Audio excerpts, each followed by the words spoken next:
Oplysningstiden. Oplysningstiden er en periode fra ca. 1690 til ca. 1780. Denne periode var præget af en optimistisk tro på den menneskelige fornuft. Det menes, at det var nødvendigt at udbrede kendskab til menneskelig viden med formål at frisætte mennesket fra traditionernes og sædvanernes snærende bånd. Immanuel Kant. Immanuel Kant blev født den 22. februar 1724 i Königsberg i Østpreussen og døde 12. februar 1804. Han var en tysk filosof, hvis tankegang udgjorde et højdepunkt i oplysningstidens filosofi. I Kants tænkning samles tidens oplysningsbegreber og frigørelsesidéer. Han satte fokus på individets selvbestemmelse og undersøgte, hvordan individet kunne blive sin egen lovgiver. Hvad er oplysning? Kant 1788. Teksten handler om, at mennesket umyndiggøres og bliver sat for uden ansvar. Mennesket har mistro til sig selv og lever som maskiner med et overhoved, der bestemmer alt. Gennem teksten fortælles, at publikum nærmest er umuligt at undgå holdes oplyst, hvis de får frihed til at være det. I teksten bliver der forklaret, hvad menneskets ønske i oplysningstiden, nemlig frihed, selvbestemmelse og brugen af egen fornuft. Kant ønsker, at samfundet skal være baseret på fornuft og videnskab. Men for at opnå det, kræver det, at mennesket har frihed.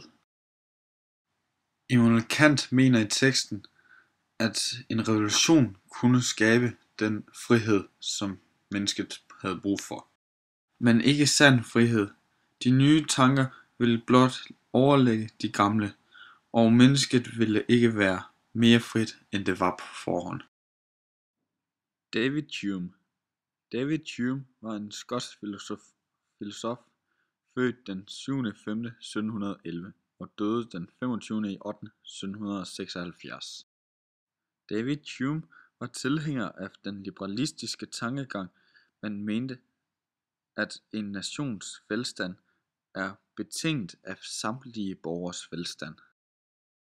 David Hume går ind under gruppen af nytteetikere, og i den forbindelse har han arbejdet med forskellige dele af bevidstheden og hvordan vi træffer det rigtige valg. En undersøgelse af moralens principper, Hume 1751.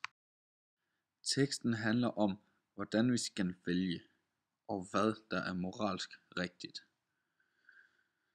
I teksten argumenteres der for nytteprincippet, og fortælles, at når vi ser på noget, ser vi på, hvor meget nytte det giver samfundet frem for alternativet.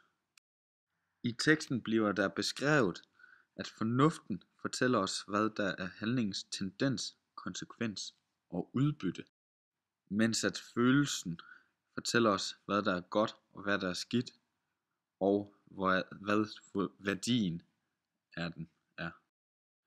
François Marie Arndt blev født i 1694 og døde i 1778. Han er bedre kendt under sit kunstnernavn Voltaire. Der har været stor tvivl om, hvorvidt Voltaire er filosof eller ej, men de fleste vil dog sige, at han er filosofisk kommentator. Den måde, han gjorde det på, var blandt andet ved at skrive gennem historier. Voltaire, F. Candiden eller optimismen, 1759. Voltaire beskriver, hvordan en lille gruppe personer kommer ud for en masse pinsler inden for ganske kort tid. Hele tiden med den tanke, at vi lige nu befinder os i den bedste af alle verdener. Men til sidst undres Candiden over alle de pinsler, han kommer ud for. Hvordan kan det være den bedste verden, når den er så slem imod ham? Den er helt klart en kritik af den opfattelse, der var i den tid, om at verden er så tæt på den perfekte verden som muligt, da det er Gud, der har skabt den. Voltaire mener dog, at hvis sådan ting kan forekomme, hvordan kan vi så leve i den bedste af alle verdener? Denne kritik passer godt ind i at Voltaire er deist. Det vil sige, at han troede, at Gud havde skabt verden og derefter havde ladet resten køre af sig selv uden indgreb. Fælles for de tre personer, som vi har arbejdet med, er deres syn på det enkelte menneskes ret til at bestemme over sig selv, hvilket også er en af grundene til, at både Immanuel Kant og Voltaires tanker er blevet vævet ind i den franske revolution. En anden ting, hvor der er lighed, er, at især Hume og Kant beskæftigede sig med, hvordan man skal handle og hvad der er moralsk rigtigt at gøre.